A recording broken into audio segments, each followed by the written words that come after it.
People who live and work in Bamfield know that getting into or out of the town is a challenge.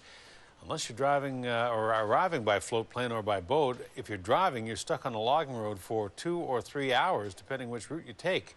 Now, the road to Bamfield is twisty and rough, and there is no means of communication, but that is how some people want it to stay. Our Mid-Island Bureau Chief Jonathan Bartlett drove the road today and takes us along for the ride.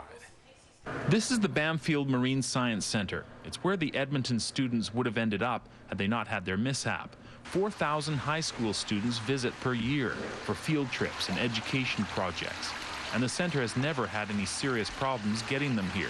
Never had a problem. It's, more than 100 bus loads a year coming through. We've had issues with snow, and we've had, had to have students stay over an extra night because they couldn't get out, or turn around and come back because they couldn't get up the big hill. I went down to pick them up at the Inner Harbor, and we proceeded on our way to Bamfield, but unbeknownst to us, a bridge was out on just off the South Shore Road. And we drove down to a dead end to find out it was closed. We turned around, came back, got some local advice on an alternate route, and it so happened that the GPS agreed with that alternate route, but that road turned out not to be a good one. The disappearance of the Edmonton students put in place a massive search. We initiated an air search with our RCMP Air Services. We initiated or called out PEP, and three search and rescue groups from Port Alberni, Lake Cowichan, and Souk also helped us, as well as the emergency operation group out of Nidinat. Police also put the word out to logging companies in the area, which is how they were finally found, safe and sound. When you take roads like this into account, what happened to the Edmonton students is not such a surprise.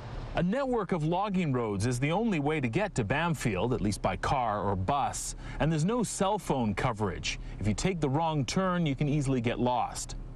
Bamfield is a beautiful but remote village, and many would like to keep it that way. Paving the road to Bamfield could create too much of a Tofino for some.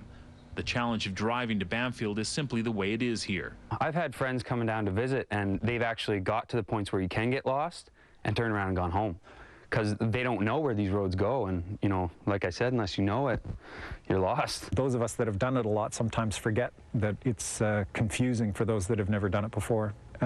Most people come in via Port Alberni. The road's well marked that way. It's nice and wide. Just bring a full tank of gas and a spare tire. On the road to Bamfield, Jonathan Bartlett, A News.